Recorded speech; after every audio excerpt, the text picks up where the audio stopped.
Bom sábado, irmãos e irmãs. Que bom que você está aqui, João Luiz. Muito bom. É uma alegria tê-lo aqui, tá? Aqui é o seu lugar. Venha sempre. Você faz parte da família da Igreja Adventista Sétimo Dia. O seu pai foi um homem extraordinário. Foi uma bênção aqui nesta igreja, tá? Venha sempre, tá? Hoje nós estamos um tanto desfalcados, porque está sendo realizado o Aventuri, lá em Sumaré.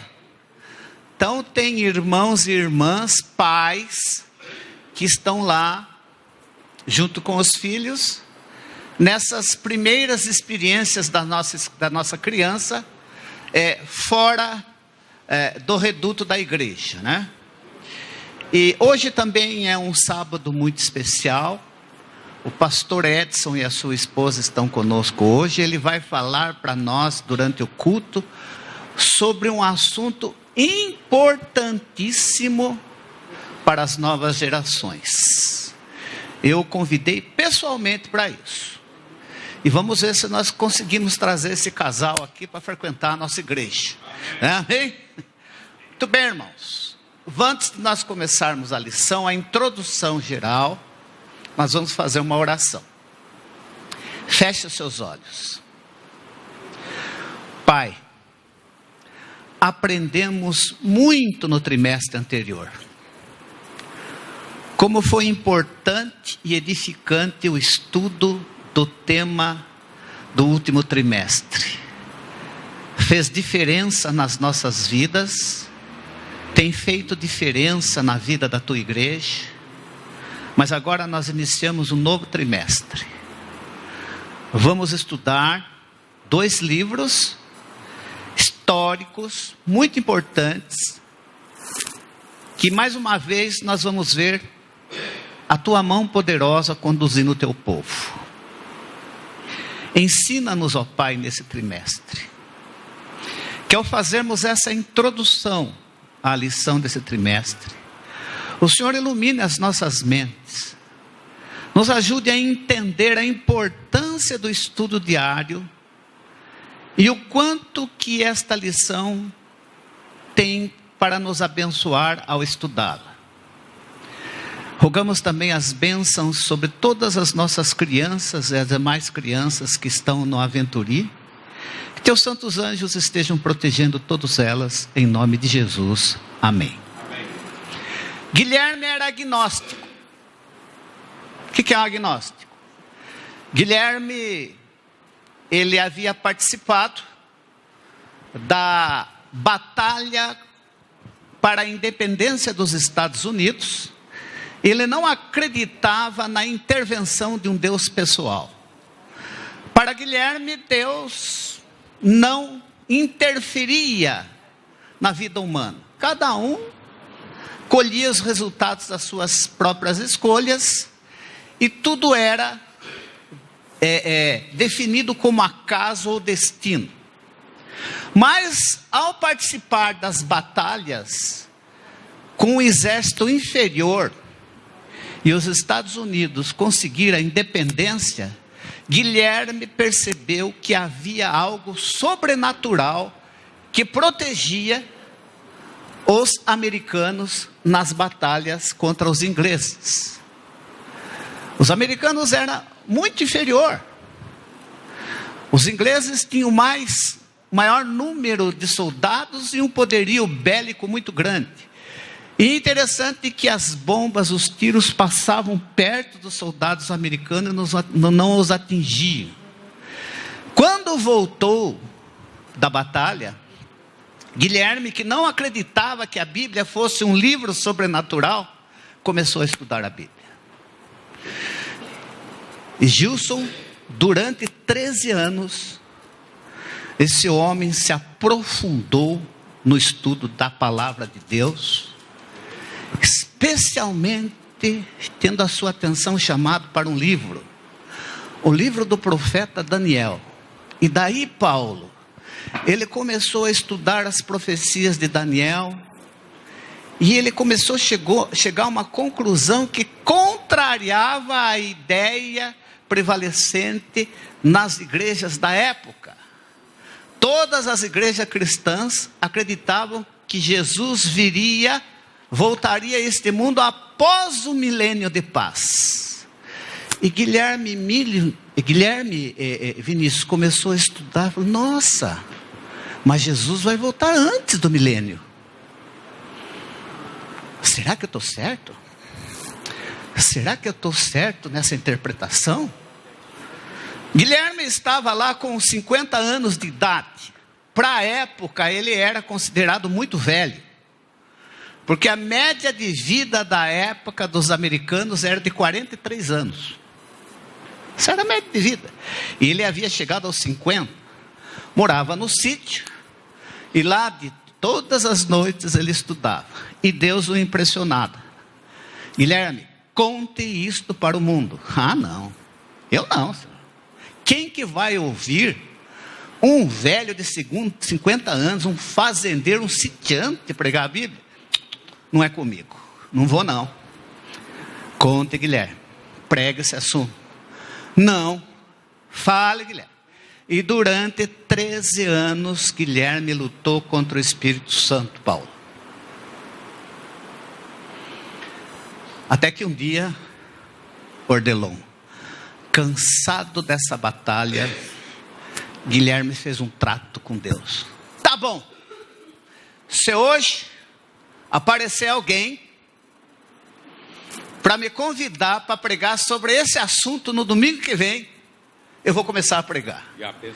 Ele se relaxou. Isso nunca vai acontecer. Imagine que alguém vai vir aqui no sítio, atrás desse caipira, esse velho caipira de 50 anos, pedir para pregar sobre esse assunto no domingo. Nunca vai acontecer. E o Espírito Santo vai acabar parando de me atormentar, e eu vou ficar tranquilo. Meia hora depois, bate na porta dele o sobrinho dele, Irving. Tio, que olha, eu vim aqui em nome da Igreja Batista lá da cidade. O pessoal pediu para vir aqui fazer um convite para o senhor ir lá pregar no domingo sobre os estudos que o senhor está fazendo da Bíblia, sobre Daniel, e contar para nós. Vocês conhecem a história. Guilherme, que eu estou falando, foi Guilherme Miller, um dos pioneiros do movimento adventista. E desse movimento surgiu a Igreja Adventista do Sétimo Dia, da qual eu e você fazemos parte. Aí você pergunta, bom, Jean, e o que Esdras e Neemias têm que ver com essa história? Muito a ver. Não fosse os livros de Esdras e Neemias, nós não teríamos a certidão de nascimento da Igreja Adventista do Sétimo Dia. Porque lá em Daniel diz que depois de 2300 anos surgiria o povo remanescente que restauraria as verdades. Mas quando que começa isso? Quando que termina isso? O livro de Esdras conta para nós. E por causa do livro de Esdras, nós sabemos que a partir de outubro de 1844, Jesus saiu do lugar santo do santuário celestial e entrou para o lugar santíssimo. E começou a fazer o quê? A obra final do juízo antes da segunda vinda. Só por isso já valeria a pena estudar o livro de Esdras e Neemias, não valeria? Eu quero dizer para vocês que nós já estudamos esse livro há 1993, o último trimestre, 26 anos, né? 26 anos atrás. Há 26 anos atrás, nós estudamos. Não é o mesmo autor, tá? É outro autor. 26 anos depois, nós estamos voltando a estudar o livro de Esdras e Neemias. E hoje nós vamos fazer uma introdução para nós entendermos um pouco melhor esse livro. vai exigir mais de nós. Tá? Vai exigir mais de nós. Por quê? Porque além do texto bíblico, nós vamos precisar entender o contexto histórico em que tudo isso aconteceu. Vamos começar pelo livro. Nos tempos de Jesus, os livros Esdras e Neemias eram um só. Não eram dois livros separados como nós temos hoje. Os antigos manuscritos hebraicos e o grego traziam o livro como um só. Livro de Esdras e Neemias. E na minha opinião, se vocês me permitem, era muito mais lógico. Porque um completa o outro. E os dois completam o livro de 2 Crônicas. Quando você começa a ler lá Crônicas, 1 Crônicas, 2 Crônicas, a continuação de 2 Crônicas é Esdras e Neemias. Então na época de Jesus era um livro só. Vamos procurar entender um pouquinho mais esse assunto. Ao estudar esse livro, você e eu vamos aprender 3 coisas importantes. São os principais assuntos do estudo no trimestre. Primeiro assunto que nós vamos aprender: Deus cuida do seu povo e cumpre as suas promessas. Amém? Fiquem tranquilos. Tudo que Deus prometeu e se cumpriu no passado é uma realidade. Tudo que Deus prometeu e ainda não aconteceu, Ele vai cumprir. Na sua vida, pois não? Eu estava numa outra igreja aí sábado, e o pastor falou sobre as promessas, né? Sim. São 7. Alguém contou, teve a curiosidade de contar quantas promessas do Pai para nós. 7.487 promessas. E ele leu lá em Provérbios que nenhuma jamais falhou. Exatamente. Deus havia prometido que o seu povo seria restaurado. Vamos fazer aqui uma retrospectiva. Moisés, pelo poder de Deus, tira o povo do Egito. Eles vão até Canaã. Ainda não tem uma identidade nacional. Morre Moisés, sobe Josué, vem o tempo de Juízes. No tempo de Juízes há um declínio tremendo na fidelidade do povo de Deus. Aí surge Samuel. Com Samuel aparece a monarquia. O primeiro rei Saul não dá certo. Deus substitui esse rei por Davi. Davi então consegue criar uma identidade nacional para Israel. Até antes de Davi, Israel era um grupo de tribos, uma clã de tribos que eventualmente se reunia para resolver problemas nacionais. Mas foi com Davi que se solidificou a nação de Israel. Davi conquistou Jerusalém, fez de Jerusalém a capital, e o reino de Israel começou a prosperar. Davi foi sucedido por quem? Quem? Salomão. E qual foi o resultado da primeira fase do ministério de Salomão? O reino de Israel prosperou como nunca antes visto. Mas ele fez muitas alianças. E quantas mulheres teve Salomão?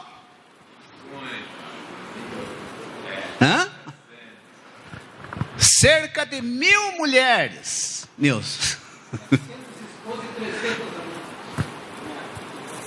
Sabe o que aconteceu, que essas mulheres fizeram com ele? Mexeram com a cabeça de Salomão. Virou um boiolão. Virou, o senhor White fala claramente. Virou um boiolão afeminado. Começou a oferecer sacrifícios, até de crianças, E por causa do pecado de Salomão, que no final da vida se arrependeu, e você tem 3 livros que ele escreveu. O primeiro é Cantares, quando ele estava apaixonado pela Sulamita. O segundo era o Provérbios, quando ele estava no auge da sua espiritualidade. E o terceiro, o mais mal-humorado livro da Bíblia, que é o livro de Eclesiastes. Tudo é vaidade. Ele se arrependeu no final da vida, né? Se arrependeu, mas o resultado da sua idolatria fez com que o reino se dividisse depois da sua morte, em reino do norte e reino do sul. O reino do norte ficaram 9 tribos. Vocês vão ouvir e ler que são 10, não são 9, porque a 12ª tribo eram os levitas, e os levitas ficaram em Judá. E ali em Judá ficou Judá, Benjamim, com a maior parte dos levitas. E as tribos do norte logo se partiram para a idolatria, foram conquistadas pela Síria e desapareceram. O reino do sul, chamado de Judá, ou Benjamim. O reino do norte, você vê reino de Israel, reino do norte, ou Efraim. Se refere ao mesmo grupo.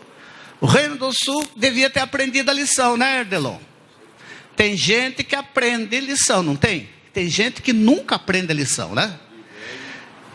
Faz erro, vê erro e continua dando cabeçada. Judá não aprendeu a lição, continuou na idolatria, e Deus então enviou Nabucodonosor. Nabucodonosor foi lá, conquistou a Judá, fez 3 incursões. A primeira levou Daniel e vários companheiros, a segunda, e com o rei Joaquim, a segunda foi lá, levou inclusive o profeta Ezequiel, e na terceira levei e destruiu tudo. Ficou em ruínas. Jerusalém ficou destruída. Templo destruindo, Jerusalém destruída, e o povo levado cativo lá na Babilônia. Através do profeta Jeremias, Deus havia dito que esse cativeiro duraria quanto tempo? Quanto? 70 anos. E que profeta que estava lá na corte da Babilônia, respeitado no mundo todo, que estudava as escrituras? Como é que era o nome dele? Daniel. E ele conhecia essa profecia, não conhecia? E o tempo estava chegando, 70 anos estavam se cumprindo. Será que haveria essa restauração ou não? Então Deus dá as promessas para Daniel, as visões. Nessas visões que estão no capítulo 7, 8, 9, 10, 11, 12, nós temos toda a história da reconstrução do templo, da reconstrução de Jerusalém, a vinda do Messias até os nossos dias e até a volta de Jesus. Quem que começou a ser usado por Deus para trazer o povo de volta? Quem? Isaías já tinha profetizado 150 anos antes dele nascer que ele seria o libertador. Quem? Ciro o Grande. Vocês acham que Ciro, ele avançou na conquista de Babilônia aleatoriamente? Não. Ciro conhecia Daniel como grande estadista, sabia das profecias dos escritos do povo judeu, e sabia que tinha sido citado 150 anos como libertador. E confiando no Deus de Israel, ele foi, secou as águas do Eufrates e conquistou a Babilônia. E ali começou a restauração de Jerusalém. Muito bem. Quando você estuda a história, você vai ficar pensando que o povo, quando vivia na Babilônia, sofria desgraçadamente. Nós temos 2 êxodos ali. Quando que ocorreu o primeiro êxodo? O povo estava na escravidão aonde? No Egito. E Moisés foi lá e disse: deixa meu povo ir. E por que o povo não ia?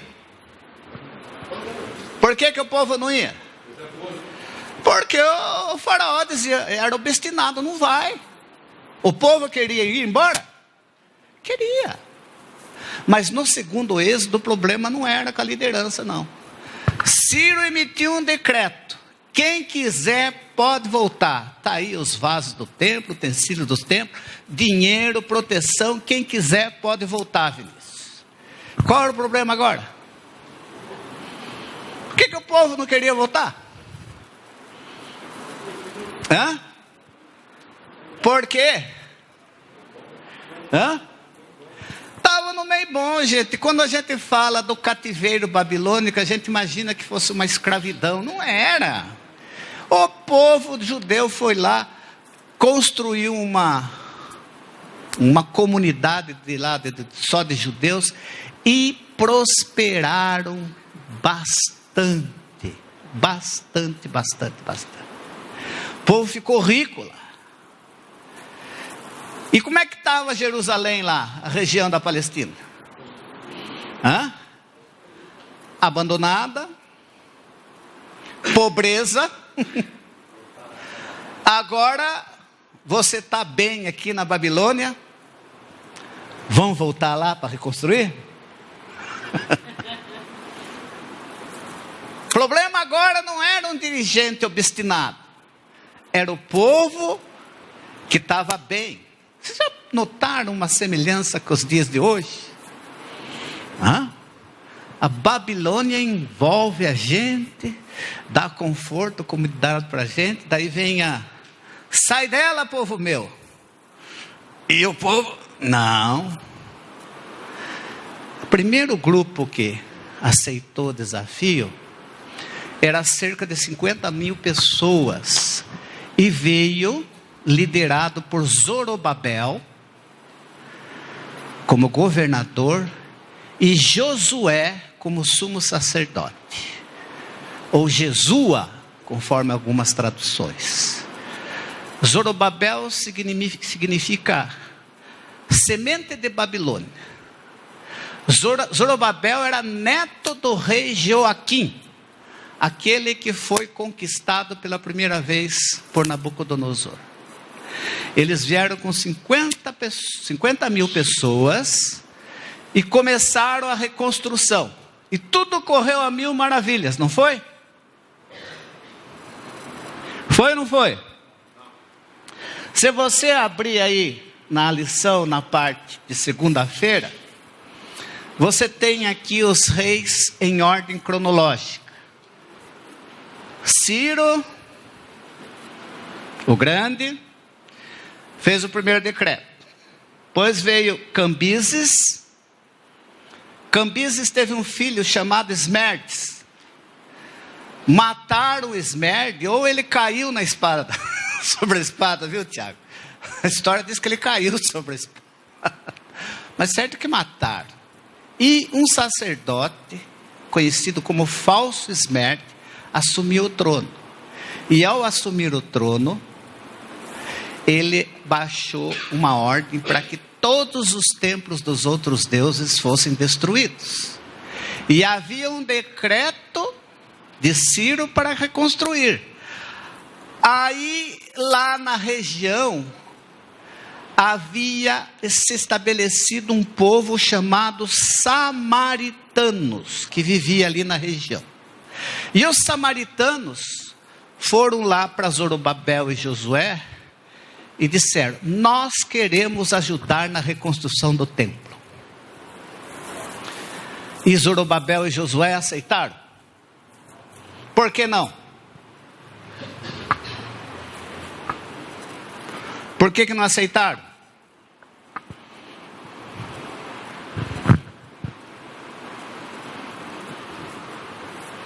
Porque era um povo que tinha alguns conceitos da religião judaica, mas muitos conceitos das religiões pagãs. Era um povo, o que ficou ali que se misturou com outros povos. E eles criaram aquilo que se chama sincretismo. O que é sincretismo? Você pega algumas verdades e assume outras verdades de outras crenças e faz uma religião que seja agradável a todos. E eles já tinham ido para o cativeiro por causa da idolatria. Trazer idólatra para ajudar, o que aconteceu, Ordelão?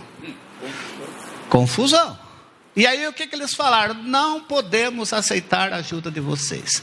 E os samaritanos e os demais habitantes ali ficaram quietos? Não, nós vamos estudar melhor isso lá para frente. Fizeram uma oposição e desanimaram o povo. Aí Deus enviou 2 profetas, Ageu e Zacarias, para animar o povo. Vamos, não, mas não é, está difícil, vamos. Até que em 515 a.C., eles conseguiram reedificar parte do templo para inaugurar, para poder celebrar as cerimônias. Porque o templo completamente, ele só foi completado, sabe por quê? Herodes o Grande. Demorou muito tempo para ficar aquele templo da época de Jesus. Bom, aí subiu ao trono Dario acabou tirando o falso esmerde da jogada e falou, não, vocês podem continuar. Veio o segundo decreto. E nesse segundo decreto, o povo completa o templo, começa aquela restauração, até que Esdras faz uma segunda leva de pessoas para voltar lá, para reconstruir, ajudar a reconstrução da cidade de Jerusalém. Essa leva veio com Esdras, o sacerdote Esdras, o escriba Esdras. Mas não veio muita gente não, viu? Mais ou menos 5.000 a 6.000 pessoas é que vieram. Mas eles vieram com um documento importantíssimo. Qual? O decreto do rei. Qual rei? Está certo. E por que esse decreto era importante? Porque nesse decreto o rei dizia, olha, voltem a ser a nação como vocês eram antes. Podem voltar a praticar as leis dadas por Deus, por Moisés. Podem escolher os seus governantes, os seus juízes. Voltem a ter vida normal como se tinham. Sob uma condição. Imposto vocês pagam para nós. E você sabe, o Egito está dando problema aí para nós. Se tiver uma briga aí, vocês estão do nosso lado, tá bom? Tá. Havia interesses políticos e Deus agiu. Por isso que esse decreto é o pontapé para a gente entender a profecia das 2.300 tardes e manhãs. Muito bem. A lição agora ela traz algumas características sobre Esdras, tá? E na próxima semana sobre Neemias. Quem foi Esdras? Um dos personagens bíblicos mais injustiçados por nós cristãos. Você já ouviu pregação sobre Esdras? Você já pregou sobre Esdras?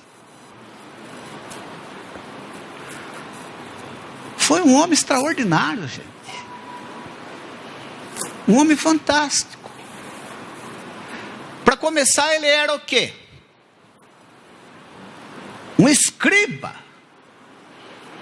Naquela época, ser escriba significava que era alguém de muita importância, amigos. Status social, porque era alguém que sabia ler e escrever. Para ser escriba, tinha que ter, a família de Esdras Esdras era convidado. Esdras devia ter uma família bem financeiramente. Como é que ele vivia na Babilônia? No conforto ou no desconforto? Família rica, amigo do rei, provavelmente o filho de Esther. Ali, o que é? Vivia na boa. Podia ter ficado lá, não dito. Mas o que ele fez? Ele tomou uma atitude interessante. Embora ele tivesse sido educado na cultura dos persas, dos medos persas, ele se voltou para as Escrituras Sagradas. E ao se voltar para as Escrituras Sagradas, estudar a história do povo de Deus, o Espírito de Deus falou: você tem que voltar e ajudar a restaurar Jerusalém. E ele então abandona o seu conforto, a sua posição, consegue com o rei esse decreto importante, vem com mais ou menos 6.000 pessoas, demora 40 dias para chegar até lá, volta para lá e começa a fazer um trabalho mais importante do que Zorobabel e Josué, que reconstruíram o templo. Ele agora ia reconstruir o quê? A identidade da nação judaica. O povo de Deus estava correndo o risco de perder a sua identidade como povo de Deus. Tinha saído da idolatria, ficado no cativeiro, e agora teria que restaurar a identidade. E o que Esdras fez, gente? Para restaurar a identidade, ele educou o povo, não foi isso? Primeiro ele se educou, e depois ele educou o povo, e ensinou para o povo filosofia, psicologia, administração de empresas, foi isso? O que ele deu para o povo? O que foi que ele deu para o povo? Bíblia. Bíblia. Bíblia e mais Bíblia. Esdras tinha uma capacidade tremenda de entender a Bíblia e explicar a Bíblia. Então o que o povo passou a compreender? Fala, generoso. O rei exaltou o Deus de Israel, né? Dizendo a Esdras que ele pregasse a lei de Deus e a lei do país também, né? Então ele falou o Deus de Israel, o Deus do céu. Então, com certeza ele teve um bom testemunho, um bom exemplo lá de Esdras, né? Foi a Bíblia que voltou a ser estudada pelo povo de Deus, a ser praticada pelo povo de Deus, e começou a restauração de Judá, preparando o povo para a vinda do... Quem que viria depois da restauração? Qual era a promessa? Quem que viria? O desejado de todas as nações. Quem é o desejado de todas as nações? Quem? Jesus. A restauração começada com Zorobabel, Josué, Esdras e Neemias era o plano de Deus para preparar o caminho para que Jesus viesse como o Messias prometido. Qual foi a solução? Bíblia, gente. Bíblia, Bíblia e Bíblia.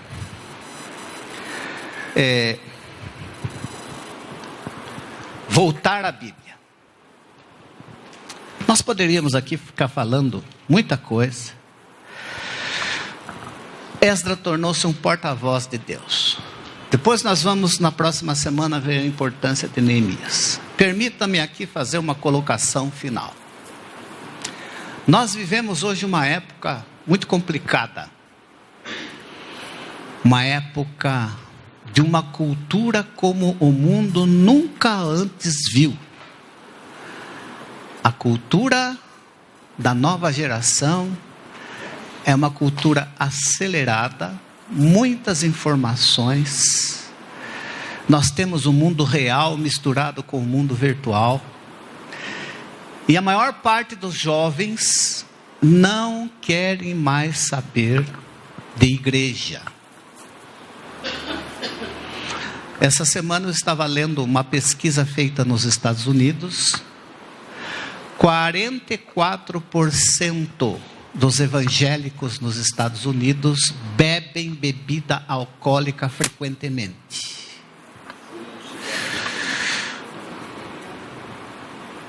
E aqui no Brasil é igual ou diferente? Ou menos?